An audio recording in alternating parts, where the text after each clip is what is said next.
Hello बच्चों, K2S chemistry classes में आपका स्वागत है। चलिए आज का बिंदु देखते हैं रासायनिक समीकरण।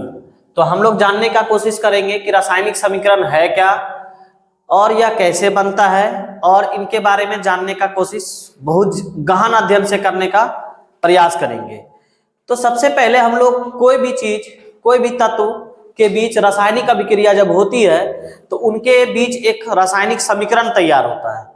वो समीकरण कैसे तैयार होता है, कैसे उसके संकेत को दर्शाते हैं, कैसे उसके अनुसूत्र को लिखते हैं, तो ये सब सारे बिंदु हम आज रासायनिक समीकरण के द्वारा देखने का काम करेंगे, ठीक, इस चैनल के माध्यम से। चलिए तो देखते हैं। पहले आप हम लोग समझते हैं कि मुख्य बात को थोड़ा सा एक नोट बिंदु हम लिखते हैं यहाँ पे। आप इसको थोड़ा सा ये रखिएगा। तो नोट बिंदु में एक लिखते हैं आपको पहला पॉइंट, OH को हम लोग -1 आयन होता है, इसको पढ़ते हैं हाइड्रा ऑक्साइड। इसको क्या पढ़ते हैं? Hydra oxide.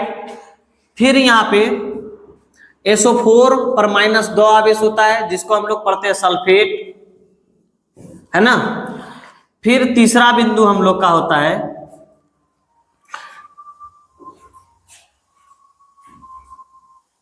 तीसरा, आप मान लीजिए Cl पर -1 आवेश होता है, जिसको हम लोग क्लोरीन को क्लोराइड पढ़ते हैं, है ना। इस प्रकार से और सारे हैं। NO3 जैसे एक तो और है। चौथा बिंदु देख लीजिए, NO3 पर -1 आवेश होता है, जिसको हम लोग पढ़ते हैं नाइट्रेट। तो ये हम 4 बिंदु लिखने का काम किए, और जैसे बिंदु समझाते हैं। तो रासायनिक समीकरण कहते किसको है? तो सबसे पहले एक बेटा बात दिमाग में रखिएगा कि रासायनिक समीकरण है क्या। तो रासायनिक समीकरण दो तत्वों के बीच या दो परमाणुओं के बीच या दो अणुओं के बीच होने वाला रासायनिक अभिक्रिया के बाद नए संकेत, नए सूत्र के माध्यम से जो दर्शाते हैं, उसे हम लोग बोलते हैं रासायनिक समीकरण।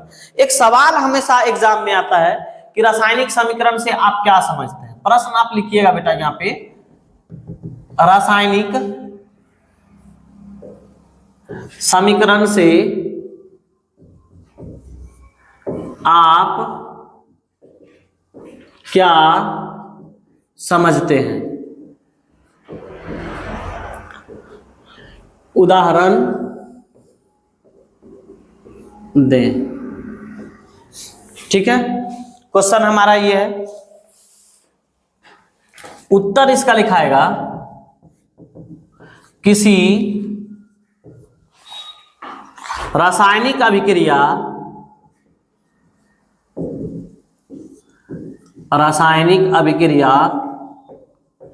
क्या लिखे बेटा? किसी रासायनिक अभिक्रिया में भाग लेने वाले पदार्थों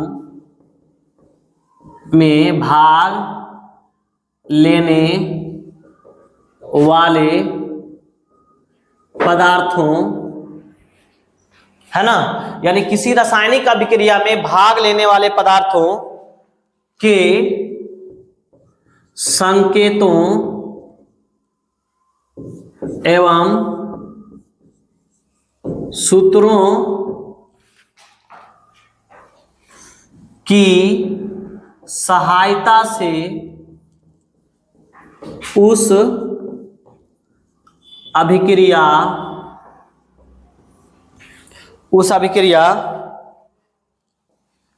को दर्शाया जाता, निरूपित किया जाता। उस अभिक्रिया को निरूपित किया जाता है, उसे रासायनिक समीकरण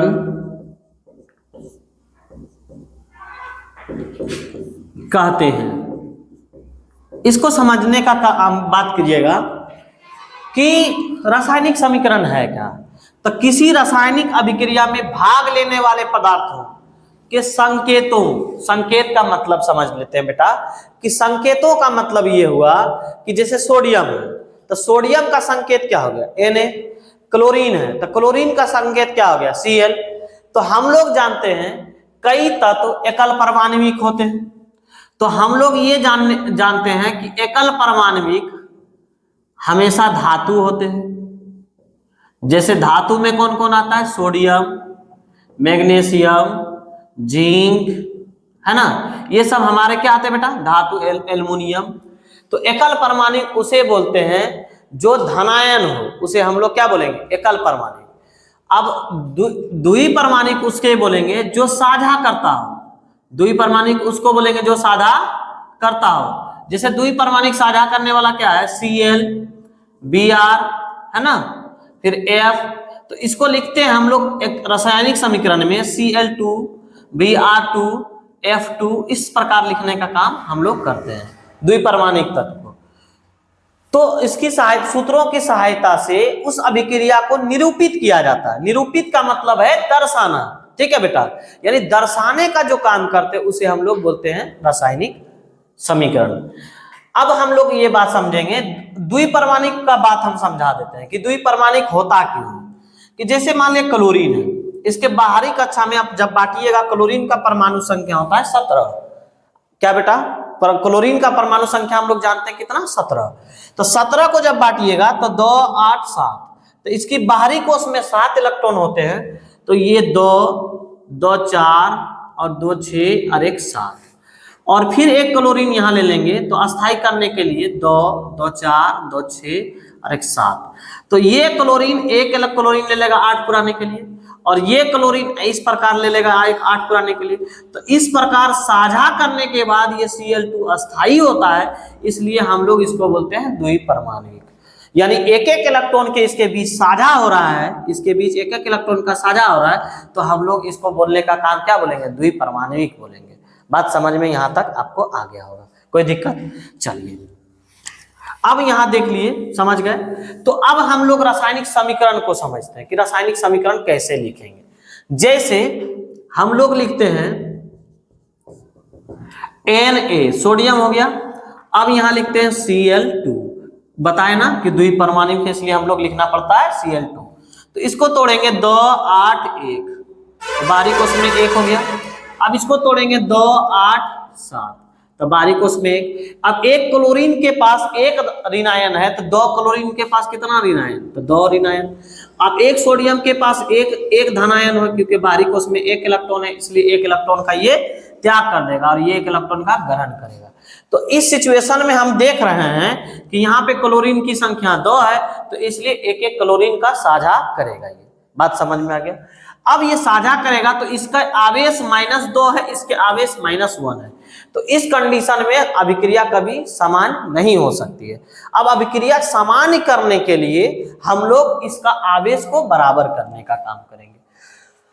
तो आवेश का बराबर करेंगे, यहां 2 गुना कर देंगे तो +2 हो जाएगा।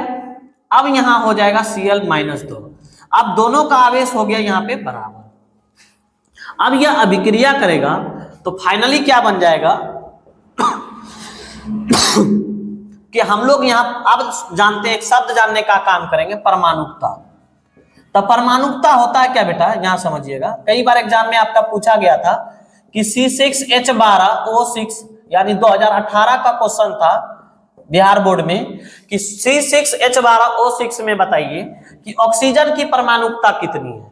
तो आप थोड़ा सा सेंसिटिव होकर सोचिएगा तो आपका सवाल का जवाब मिल जाएगा। क्या सवाल का जवाब मिलेगा?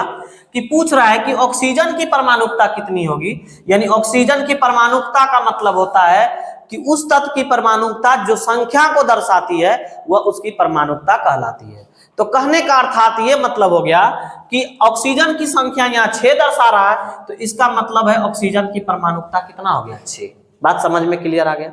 तो उसी प्रकार से इस परमाणुकता का अर्थ हो गया किसी तत्व या यौगिक में उसकी कुल संख्या ही उसकी परमाणुकता कहलाती है। जैसे मान लीजिए बेटा कि हम यहाँ लिखते हैं NaCl। अब पूछेगा कि NaCl की परमाणुकता क्या है, तो Na की संख्या 1 और Cl की भी संख्या 1, तो कुल परमाणुकता कितना हो जाएगा? 2। बात समझ में आया? तो NaCl की परमाणुकता 2 हो जाएगी।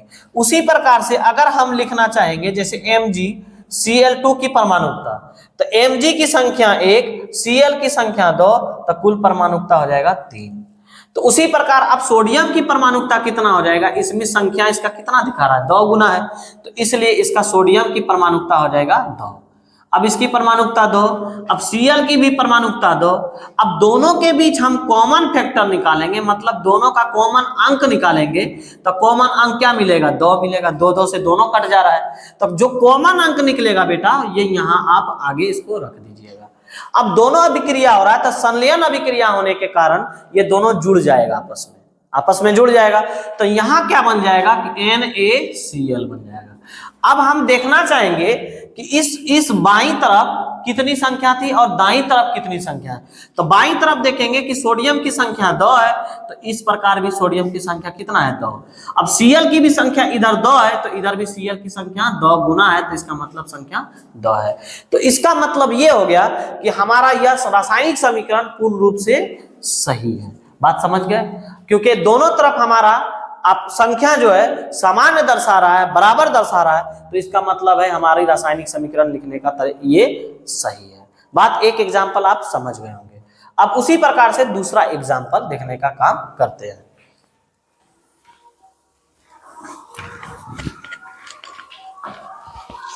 एग्जांपल नंबर यहां देखते हैं बच्चों दूसरा। तो एग्जांपल 2 देखने का काम यहां करते हैं, ठीक है। अब यहाँ पे केमिस्ट्री उतना ज्यादा टफ में नहीं लेना है यार, दिल पे नहीं लेना है, और ज्यादा इसको प्रेशर नहीं बनाने देना है, ठीक है। इसको एकदम पूरा एकदम झकझोर के सीखना है, ताकि लगे नहीं केमिस्ट्री बहुत भारी है। ऐसा कुछ भी नहीं है, बहुत आसान तरीका में सीखा जा सकता है। आप सिर्फ प्रयास कीजिए, आइए हमारे साथ बने रहिए, खाली वीडियो में देखिए कि कैसे हम रिएक्शन बनाते हैं, उससे थोड़ा सा प्रयास कीजिए। आपको बहुत भारी नहीं लगेगा, ये मेरा वादा है आपसे। चलिए देखते हैं। अब थोड़ा सा बकलोल टाइप करके रहिएगा तो थोड़ा होने वाला नहीं है, थोड़ा सा केमिस्ट्री है। केमिस्ट्री से जीवन का रंग है यार, और उस रंगों में बिखरना, यानी केमिस्ट्री में देखते हैं रंगों का बिखेरना, पड़ाका फूटना, रंग अजीब अजीब बिखेरता है, तो वो केमिस्ट्री है, वो अपना पावर दिखाएगा। तो उस पावर को आप अपना भी पावर दिखाइएगा, तब तो चलेगा ना। तो चलिए दिखाते हैं पावर, देखते हैं कितना भारी है ये। और कुछ नहीं है, बहुत हल्का है, बस समझने का फेर है। अब देखिए हाइड्रोजन को हम लोग जानते हैं परमाणु संख्या कितना? 1। तो बाहरी कोश में भी इसको बांटेंगे तो 1 इलेक्ट्रॉन होगा। अब क्लोरीन का परमाणु संख्या 17, तो इसको कक्षा के एल एम में बांटते बेटा, तो 2 8 और 7 में बढ़ता है, 17 हो गया। 2 8 2 10 और 7 17। अब यहां देखिए 2 8 7। अब इस पर आवेश चेक कर लेते हैं। बाहरी कोश में 1 है, तो इसका मतलब ये हो गया कि हाइड्रोजन 1 इलेक्ट्रॉन को त्याग सकता है और 1 इलेक्ट्रॉन को ग्रहण कर सकता है। तो इस पर +1 आवेश हो गया, और यहाँ हाइड्रोजन की संख्या 2 है, तो 1 हाइड्रोजन पर 1 आवेश हुआ, तो उसी प्रकार से 2 हाइड्रोजन पर कितना आवेश हो जाएगा? 2 आवेश हो जाएगा। तो यहाँ पे देखते हैं कितना आवेश हो जाएगा, 2। अब 1 क्लोरीन पर बाहरी कोश में 7 है, तो 1 क्लोरीन पर आवेश यहाँ कितना है? -1, तो 2 क्लोरीन पर -2 आवेश हो जाएगा। अब बोलिए दोनों का आवेश यहाँ पे समान हो गया। तो हम लोग एक शब्द सीखे थे थोड़ा सा कुछ पहले समीकरण में कि कॉमन फैक्टर। तो पहले कॉमन फैक्टर निकालने से पहले हम लोग जानते हैं परमाणुकता। तो कुल हाइड्रोजन की संख्या कितना है बेटा? यहाँ 2, तो यहाँ लिख दिए 2। क्लोरीन की कुल संख्या 2, तो यहां भी लिख दिए क्लोरीन की कुल संख्या 2। अब दोनों के बीच क्या निकालना है? Common factor. क्या निकालना है? Common factor. अब जब कॉमन फैक्टर निकलेगा कितना, तो 2 2 का कॉमन फैक्टर 2, तो यहां लिखेंगे 2 2 का कॉमन फैक्टर 2। अब जो कॉमन फैक्टर निकलेगा वह आगे लिखा जाएगा। क्लियर है? अब यह रासायनिक अभिक्रिया हो रहा है, तो ये जान रहे हैं हम लोग संलयन अभिक्रिया हो रहा है, तो जुड़ने का काम करेगा, विस्थापित तो होगा नहीं। तो दोनों आपस में जुड़ जाएगा, तो यहाँ लिखाएगा HCl, लिखा जाएगा। अब HCl लिखाएगा तो इसकी संख्या इधर 2, तो मल्टीप्लाई है इसके साथ, तो हाइड्रोजन भी संख्या कितना? 2। Cl की संख्या मल्टीप्लाई है, तो Cl की भी संख्या कितना? 2। तो इसका मतलब हाइड्रोजन की संख्या भी 2 और क्लोरीन की भी संख्या 2। तो इस प्रकार से आपका ये दूसरा समीकरण 2HCl जो बना वो आपका सही है। कोई दिक्कत इसमें? समझ में आ गया होगा। अब आते हैं तीसरा एग्जाम्पल समझने का प्रयास करते हैं, ठीक है। अब ये जो कैप्सूल लिखे हैं बेटा, ये चारों आप नोट में लिख लीजिए। हम इस पर चारों रिएक्टेंट आपको बताने का काम करेंगे। आपका 3 नंबर बता रहे हैं, ठीक है। चौथा हम बताने का काम करते हैं एग्जाम्पल। रासायनिक समीकरण लिखने में कतई बहुत भारी नहीं लगेगा यार, थोड़ा सा प्रयास करना है, बहुत हल्का लगेगा। थोड़ा सा मतलब दिखाना है, हम लोग थोड़ा सा एनर्जेटिक इंसान है, एनर्जेटिक इंसान क्या करेगा, तुरंत हार मान लेगा। नहीं यार, केमिस्ट्री से हार मान ले ये मेरी मतलब गर्व की बात नहीं होगा, ये बहुत हीनता वाली बात हो जाएगा। थोड़ा सा सोचिए, हम लोग बहुत पावरफुल स्टूडेंट हैं, तो हम लोग थोड़ा सा हार मान लेंगे केमिस्ट्री से तो बहुत अच्छी बात नहीं है। चलिए अब देखते हैं, फिर से सोडियम पकड़ लेते हैं। अब एक लेते हैं 4 का नाइट्रेट NO3। NO3 पर कितना आवेश, -1 आवेश। ये कंपाउंड है इसलिए इसका माइनस आवेश होता है। अब इस पर एक आवेश, अब देखिए इस पर भी एक आवेश, इस पर भी एक आवेश, दोनों का आवेश जब सेम है तो संलयन अभिक्रिया काम करेगा। तो बताइए NaNO3 लिखा जाएगा। तो अब इसका फाइनली नाम क्या हो जाएगा, सोडियम नाइट्रेट। पढ़ेंगे इसको,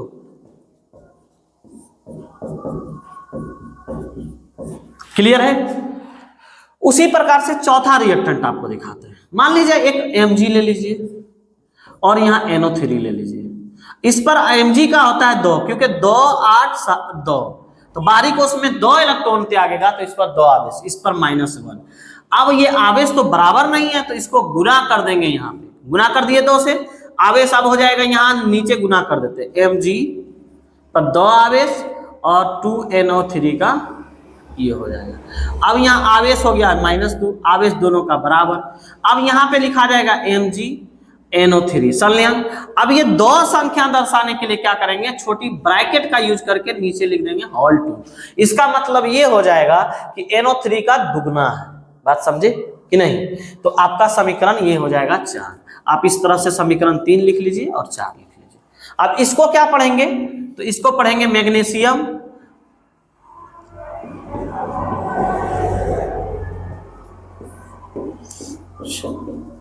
और क्या पढ़ेंगे, नाइट्रेट। बात समझ में आ गया, कोई दिक्कत। अब चलिए आगे चलते हैं, इसको उतार लीजिए।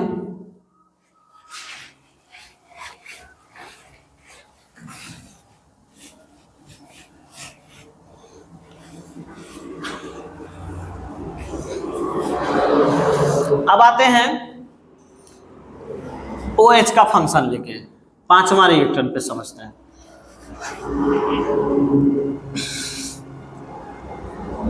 Na+OH हाइड्रोक्साइड, सोडियम पर +1 आवेश और OH का -1 आवेश, तो दोनों में संलयन अभिक्रिया काम करेगा तो जुड़ जाएगा, तो NaOH हो जाएगा। तो क्या हो जाएगा इसका नाम, सोडियम हाइड्रा ऑक्साइड होगा, क्योंकि Na जो हमारा +1 है और ये -1 है, दोनों के बीच संलयन अभिक्रिया काम करेगी, तो इसलिए यहां क्या बन जाएगा, फाइनली NaOH बनेगा। अब आते हैं दूसरा, हम यहां पे बनाते हैं NaSO4 का बनाते हैं। SO4 क्या पढ़ते हैं बेटा, सल्फेट। तो इस पर -2 और इस पर +1। अब बोलिए आवेश बराबर है क्या, थोड़ा सा सोचो, ठीक है। तो आवेश है क्या, बराबर नहीं है आवेश। तो आवेश बराबर करने के लिए क्या करना होगा, यहाँ गुना करना होगा, 2Na+ या 2। अब यहाँ हो जाएगा SO4 पर -2। अब दोनों का आवेश बराबर हो गया तो यहाँ पे फाइनली क्या बन जाएगा, Na2SO4। अब बोलिए कि आप लिखेंगे NaSO4। अब मल्टीप्लाई, यहाँ दुगना, ये 2 संख्या है इसकी, इसकी संख्या 1 है, इसलिए इसकी संख्या 2 दर्शाना होगा उस तीर के बाद।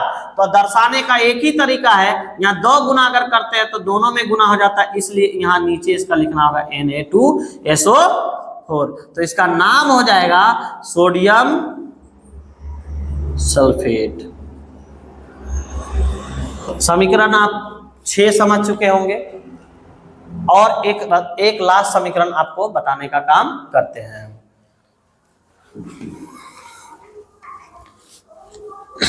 अब एक यहां ले लीजिए 7वां रिएक्टेंट, Mg+OH का होल 2। अब यहां देखिए Mg+OH का होल है, तो यहाँ पे +2 हो गया, इसका -1 हो गया, तो क्या आवेश बराबर है क्या, हाइड्रोक्साइड का -1, माइनस का मतलब होता है एक आवेश, तो -1 नहीं, आवेश बराबर नहीं है, तो इस कंडीशन में क्या करेंगे बउआ, तो इस कंडीशन में करेंगे क्या, इसको 2 से मल्टीप्लाई कर देंगे तो माइनस यहाँ हो जाएगा 2। आवेश अब बराबर हो गया तो इसकी परमाणुकता 1, इसकी परमाणुकता 2, कॉमन फैक्टर 1 निकलेगा तो कुछ आगे नहीं एक हम यहाँ लिख नहीं सकते हैं। इस कंडीशन में क्या करेंगे, Mg और OH का लिख देंगे तो क्या होगा, संलयन अभिक्रिया में अब OH 2 है तो OH का 2 है गुना, तो इसको छोटी ब्रैकेट का यूज करके लिख देंगे होल 2, तो इसका नाम हो जाएगा मैग्नीशियम हाइड्रोक्साइड, जिसे मिल्क ऑफ मैग्नीशिया के भी नाम से मैग्नीशियम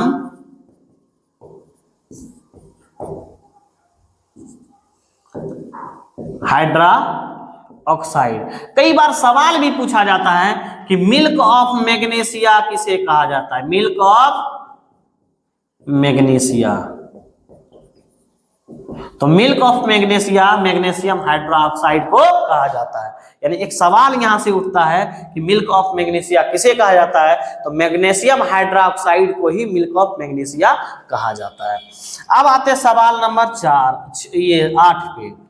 अब इसी प्रकार Mg प्लस SO4, तो Mg का हो जाएगा +1 आवेश बेटा कि 2 +2 आवेश होगा, क्योंकि ऊपर यहां लिखा हुआ है, और इसका -2 आवेश बराबर है तो इसलिए संलयन अभिक्रिया में MgSO4 हो जाएगा, तो इसका नाम हो जाएगा मैग्नीशियम सल्फेट। इस प्रकार से 8 समीकरण आपने देखने का काम किए। तो रासायनिक समीकरण हम आसानी तरीका से लिख सकते हैं, आप थोड़ा प्रयास कीजिए और ये सब जो पॉइंट्स लिखते हैं वो पॉइंट्स पे ध्यान दीजिए, बहुत ही भारी नहीं है। और इसी प्रकार से और थोड़ा सा एक क्वेश्चन और पूछा जाता है कि रासायनिक समीकरण लिखने का नियम, चलिए इतना बिंदु आप उतार लीजिए, उसके बाद हम रासायनिक समीकरण लिखने का नियम बताते हैं। चलिए देखते हैं दूसरा पॉइंट, रासायनिक समीकरण लिखने का नियम। तो रासायनिक समीकरण लिखा कैसे जाता है, इसका नियम क्या क्या है, ये कई बार आपका बिहार बोर्ड में एग्जाम में पूछा गया सवाल है। तो आप देखिएगा कि हम पहले भी बता चुके हैं, केमिस्ट्री बहुत भारी नहीं है, थोड़ा सा उसको समझने का प्रयास कीजिए, थोड़ा सा उसके जो आपका जो पॉइंट्स है उसको याद रखने का प्रयास कीजिए, क्योंकि पॉइंट्स को अगर भूल जाइएगा, बहुत से नॉर्मल किसका आवेश क्या है, उसके बाहरी कोश में कितने इलेक्ट्रॉन्स है, कौन सा रासायनिक समीकरण में उसका आयन कितने त्यागते हैं, कितने ग्रहण करते हैं, ये सब बिंदु को आप याद करिएगा आप, तो आप कतई आपको परेशानी ये केमिस्ट्री नहीं देगा, क्योंकि ये प्रयास ही आपका, मेरा मतलब कहना ही नहीं है, अथक प्रयास भी है। बहुत लोगों को मैंने सिखाने का कार्य भी किया है, बहुत ऐसे बच्चे थे कि आपका मैट्रिक बोर्ड में बहुत अच्छे अंक लाए हैं, ठीक है। आपको इस चैनल के माध्यम से उनके इंटरव्यू को हम सुनाने का काम करेंगे, ताकि उन बच्चों को उसके रोल नंबर, रोल कोड आपको देने का काम करेंगे, ताकि आपको एक उससे आपको मोटिवेट मिले, सीख मिले कि बच्चे कैसे क्या कर सकते हैं, कैसे क्या करना चाहिए। चलिए देखते हैं हम लोग पहले रासायनिक समीकरण लिखने का नियम। तो रासायनिक समीकरण लिखने का नियम जो है निम्नलिखित रूप है, या निम्नलिखित नियमों का पालन करना पड़ता है। चलिए सवाल पहले उत्तर लिखना सीखते हैं हम लोग, कैसे इसका आंसर राइटिंग करेंगे। रासायनिक समीकरण लिखने के नियम या लिखने के निम्नलिखित नियम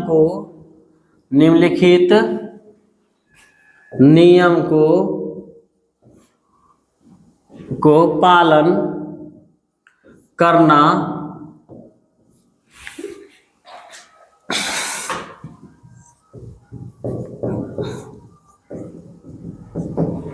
पड़ता है। पहला हम लोग ये सब लिख देंगे, पॉइंट्स 1 में समझिए, इसका एक बिंदु में अभिक्रिया के अभिकारकों को, हमने एक पॉइंट्स आपको बताने का काम किए थे बेटा, अभिकारक किसे करते हैं और प्रतिफल किसे कहते हैं, ठीक है। अभिकारकों को उनके संकेतों,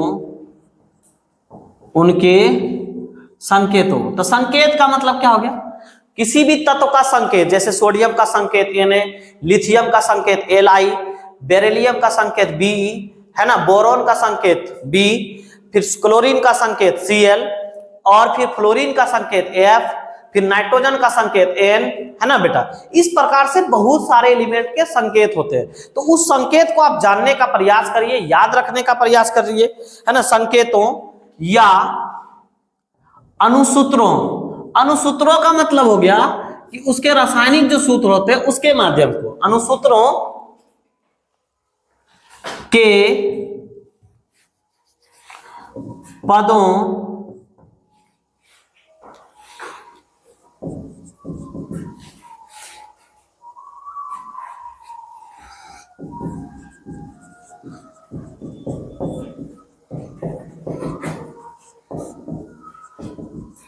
समीकरण के बाईं ओर लिखा जाता है। अब हम लोग एक बात यहां से समझने का प्रयास करेंगे कि रासायनिक अभिकारकों के उनके संकेतों या अनुसूत्रों के पदों में समीकरण के बाईं ओर, समीकरण के बाईं ओर लिखा जाता है। यानी एक बात समझते हैं बेटा यहां पे, जैसे मान लीजिए ए कंपाउंड है और बी एक कंपाउंड है, ठीक है। एक तत्व ए है, बी तत्व है, और इन दोनों के बीच जब रासायनिक अभिक्रिया कराई जाती है तो संलयन अभिक्रिया के बाद ए बी बनता है। जैसे मान लिया जाए हम यहां पे लेते हैं, मान लिया H2 और प्लस Cl2, ये दोनों के बीच अभिक्रिया कराए, तो ये तीर का निशान ये बताता है बेटा कि ये दोनों के बीच अभिक्रिया हो रही है, और अभिक्रिया होने के बाद जो प्रोडक्ट बन रहा है वो इस पार बन रहा है 2HCl। तो ये जो अभिक्रिया दोनों पदार्थों के बीच हो रहा है तो ये कहलाता है हमारा अभिकारक। क्या कहलाता है ये? अभिकारक। और अभिक्रिया होने के बाद जो प्राप्त होता है उसको कहते हैं प्रतिफल। यही शब्द सीखे थे, प्रतिफल। अब बताइए आपका ये हाथ कौन सा हो गया? राइट हाथ हो गया, तो इसको बोलते हैं दाईं ओर और इसको बोलते हैं बाईं ओर। तो इस ओर क्या हो गया? बाईं ओर, है ना। और ये और क्या हो गया बेटा? दाईं ओर। तब बताओ कि आपकी समीकरण आपका ये किस ओर है? बाईं ओर, और ये किस ओर है? दाईं ओर। तब बताओ बेटा कि अभिकारक किस ओर? बाईं ओर, और प्रतिफल किस ओर? दाईं ओर। तो आपने समझने का ये बात काम किए कि अभिकारक हमेशा तीर के बाईं ओर लिखा जाएगा, प्रतिफल हमेशा तीर के दाईं ओर लिखा जाएगा। कोई दिक्कत इस बिंदु को समझने में? ठीक है। अब एक दूसरा बिंदु को समझते हैं।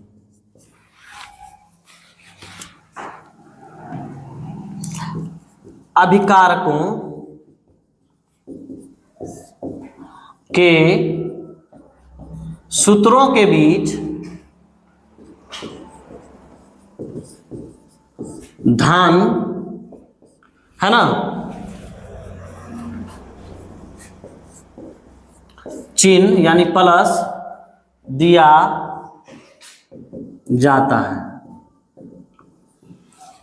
यानी कह सकते हैं यहां पे कि अभिकारकों, यानी अभिकारकों का मतलब हो गया यानी तीर के बाईं ओर होने वाले अभिक्रिया के सूत्रों के बीच धन चिन्ह। आप हमेशा देखने का काम करोगे बेटा कि कोई भी रासायनिक अभिक्रिया होगी तो उनके बीच धन चिन्ह का प्रयोग होता है, यानी प्लस का चिन्ह का प्रयोग होता है, क्योंकि कोई भी रासायनिक अभिक्रिया जुड़ने का काम करता है, ना कि घटने का काम करता है। इसलिए माइनस का कभी संकेत का प्रयोग नहीं होता है। तो यहां पे देखते हैं हम लोग कि H2 और प्लस Cl2 दोनों के बीच जब अभिक्रिया होती है तो दोनों के बीच धन चिन्ह का प्रयोग होता है, यहां बनता है 2HCl। उसी प्रकार से हम देखते हैं यहां पे 2Na और प्लस Cl2 के बीच अभिक्रिया कराते हैं तो बनता है 2NaCl। तो आपका देखिए यहां पे भी बीच में क्या चीज का प्रयोग होगा? धन चिन्ह का। ये भी धन चिन्ह है, ये भी धन चिन्ह है। बात समझ में आ गया? यानी अभिकारकों के सूत्रों के बीच, यानी क्या करते हैं, रिएक्टेंट के सूत्रों के बीच धन चिन्ह का प्रयोग किया जाता है। पॉइंट 2 का समझने का काम हम लोग किए हैं। पॉइंट नंबर अब तीसरा चलते हैं, इसको लिख लिए हैं।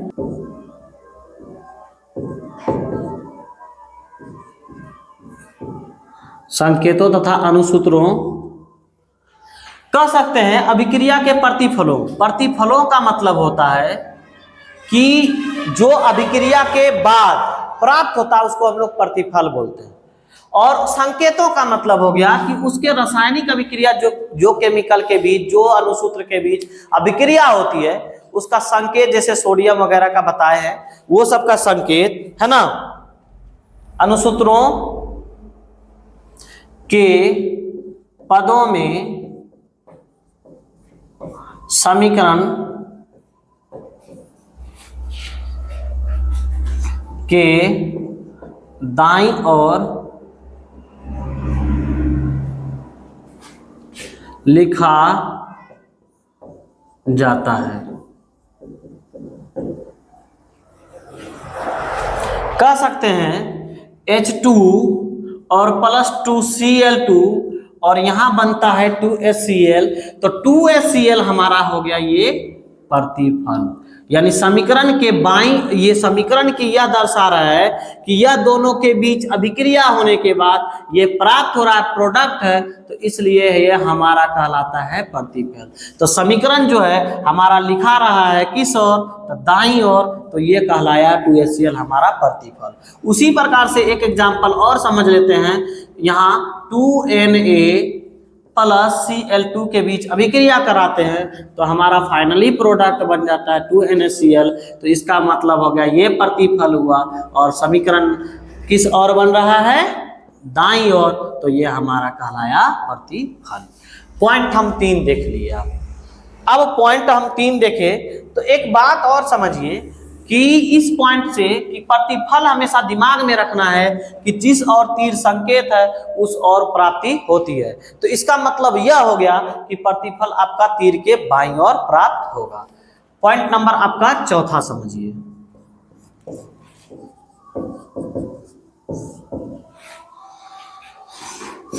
के सूत्रों के बीच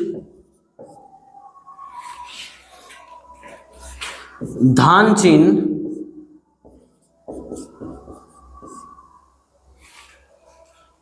दिया जाता है। धन चिन्ह का मतलब प्लस दिया जाता है। अब यहां पे देखो, यहां पे लिखते हैं हम ZnH2SO4, तो एक अम्ल है इसके, और ये जिंक है, तो जिंक एक धातु है और ये अम्ल है। तो हम लोग जानते हैं धातु और अम्ल के बीच अभिक्रिया कराने के बाद हाइड्रोजन गैस निष्कासित करती है। तो इसलिए बेटा यहां समझते हैं कि ZnSO4 बनेगा और यहाँ पे H2 गैस के रूप में विस्थापित होगा। तो प्रतिफल ये हमारा प्राप्त होता है। तो दोनों के बीच हमने क्या देखा, कौन चिन्ह का उपयोग किया, धन चिन्ह का।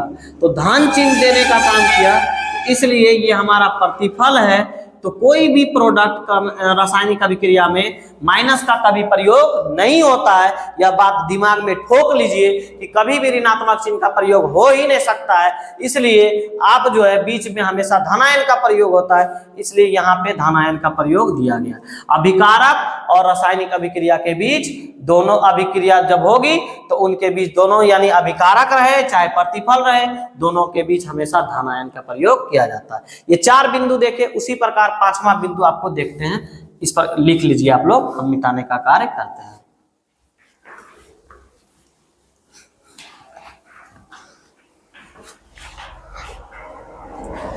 पॉइंट नंबर 5,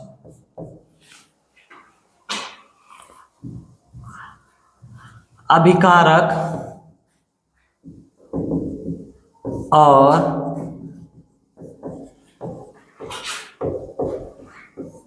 प्रतिफल के बीच एक तीर का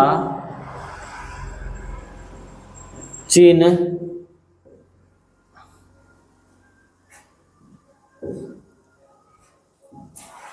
दिया जाता है।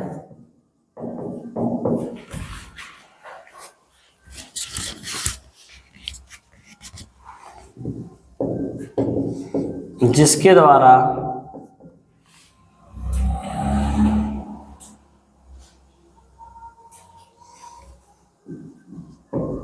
अलग अलग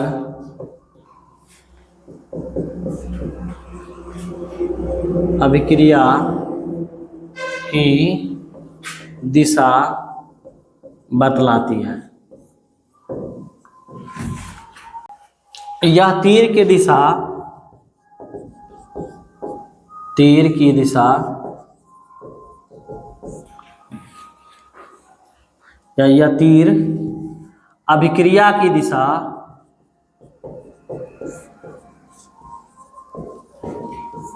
बतलाती है। यानी कह सकते हैं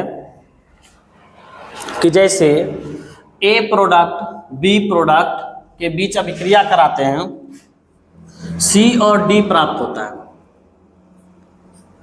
है ना। तो यहाँ ए और बी के बीच अभिक्रिया हो रही है और सी और डी हमारा प्रोडक्ट बन रहा है, तो ये अभिकारक कहलाता है और ये हमारा प्रतिफल कहलाता है।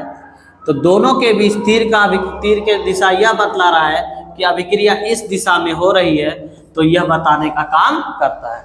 तो इस प्रकार से हम रासायनिक समीकरण लिखने का कार्य करेंगे। अगर बिहार बोर्ड में आपका 2 नंबर का मार्क्स पूछा जाए तो आप यह 5 बिंदु को लिखने का कार्य कीजिएगा। तो इस प्रकार से हम केमिस्ट्री को आसानी तरीका से सॉल्व कर सकते हैं। फिर आपको हम नेक्स्ट वीडियो में नेक्स्ट टॉपिक लेकर आएंगे आप लोग के बीच। तब तक के लिए जय हिंद, जय भारत।